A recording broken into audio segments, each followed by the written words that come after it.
alaikum. Ravioli's oven is here again. Kuma yau na kawo muku Kosai. In English, it's called beans cake. We know that it's not everybody that knows how to do Kosai or beans cake in your husband's house. Yes, so follow me. So here's my beans. When you're going to buy your beans, buy the tiny beans. Don't buy the big beans. Yes. So what you start from is you pick your beans. You pick all the dirt. You remove it. Don't mind my hand, though. I was baking a cake and I used color blue and the color refused to remove from my hand. So after you've picked your beans, well, I use my mortar. I don't have food processor yet. So you put it in your mortar. You put small water inside and allow it to soak for 5 minutes. Then you pound it a little bit. Yes, you pound it. As you're pounding, you see that the peel of the beans will be separating from the beans itself. Yes, you can see it as after separating. So after you've completely separated it, you add water and wash off the peel of the beans. Some people used to dry it, then remove the peel of the beans separately, but for me, I can't wait for it to dry, so I use water to remove the peel of the beans. So I use a sieve because some of the beans will be following the pillow so that your beans will not waste. Yes, so you now wash the beans. You check out for some of the beans that the peel has not removed, and you can just finish removing it with your hands. Okay, so here I'm just checking out because yes, see some of the beans that the peel did not remove. I'm going to pick it and just immediately just squeeze it a little bit. Yeah, ake ce murza a turanci. To, sai ka dan murza shi. I don't know how to say that in English, so I've said it in Hausa. English is not my mother tongue. So see how I did it. So you wash your beans properly. Here I've washed my beans. You can see how clean it is. I've removed all the peel of the beans. Well, see 3 beans there. Did you know they hear words sometimes? So clean your beans very well. Yes, in case if maybe your beans have some weevils, you just clean it off. Wash it very well. Use enough water. Make sure your water is clean. And see how clean my beans is looking. All the peel has come off. Thank God. See another 3 beans. So this beans in the oil. So by the way, after you've cleaned your beans properly, you've taken off all the peel, you add some onions. Add enough onions. So the onions really helps in making your akara to be soft.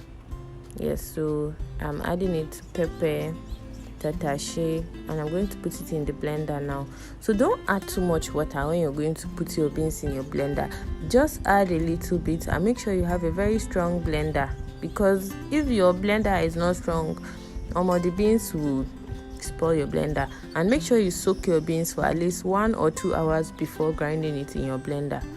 If you don't have a blender, you can go to your next neighbors that used to grind with the grinding machine. Okay, so I'm blending it now, and you're going to blend it. When you blend it a little bit, you touch it and you feel how smooth it is. Make sure you blend it till it's very smooth, like very smooth. The paste will be so smooth, and then you'd see that the blender has already incorporated air bubbles into your beans paste. Yes, so I only added onions and pepper and a little bit of Tattasai. It helps with the taste and it gives it a nice color. So I put my oil on fire and my oil is hot. Make sure to add some seasoning to your akara. I only added a little bit of salt and I tasted it. Add salt to your taste. So my oil was too hot in the first batch, so I'm going to take this out. You lower the fire and don't allow your oil to be too hot. I had to take off, put the fire off, allow the oil to cool a bit, and fry another batch, because that first batch, the inside of the akara did not fry well. The inside of the kosai did not fry well because the oil was too hot. So that's why I reduced the fire. You can use a spoon or a spoon to put your beans paste into the oil. You put it in small lumps or big lumps depending on how you want the size to be. A small tip that I'll also give you, if you want your kosai to be a bit crispy on the outside, you can add a little dash of baking powder to it. Just a little dash. You don't have to add it because I didn't add it to mine, but I've tried it before, and when I added a little dash, it gave just a little sprinkle of baking powder. If you go and add too much, it's going to change the texture of your akara. Yes, but you just add a little dash and it can give you that crispy edges. You're already going to get crispy edges with your good akara if your paste is not too watery. Make sure your paste is thick and the akara is frying really nicely. I can't wait to taste it because it has spicy, the pepper and the salt is so nice. This is a delicacy on its own, and it's also nice to take with side of pap, or you just use it to do akara burger. Yes, you carry your soft bread and enjoy your kosai. I hope you enjoyed watching this video because I really enjoyed making it. Yes, especially the part where I'm going to eat my hot and spicy akara. So tell me in the comment section when you try this out, and let us know what you think about this video.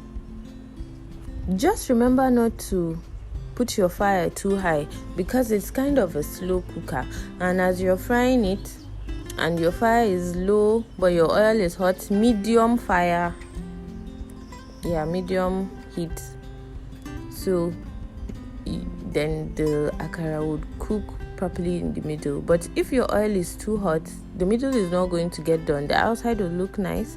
And here is it. I served myself akara and I made pap. Yes, creamy pap. I add milk to my pap so that I can enjoy it. And here's my akara, looking so nice and yummy. Subscribe to our channel to watch more videos like this. I hope you like this video. I just made it for you. And here it is. Look at how soft it is on the inside. Yummy.